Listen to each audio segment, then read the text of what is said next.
to Nature. Samuel Taylor Coleridge.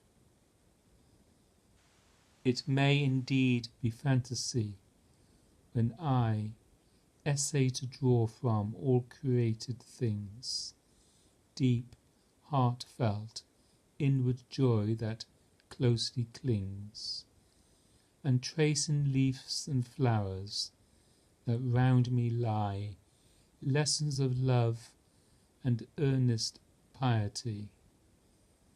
So let it be, and if the wide world rings in mock of this belief it brings, nor fear nor grief, nor vain perplexity, so will I build my altar in the fields, and the blue sky my fretted dome shall be, and the sweet fragrance that the wild flower yields shall be the incense I will yield to thee. Thee only God, and thou shalt not despise even me, the priest of this poor sacrifice.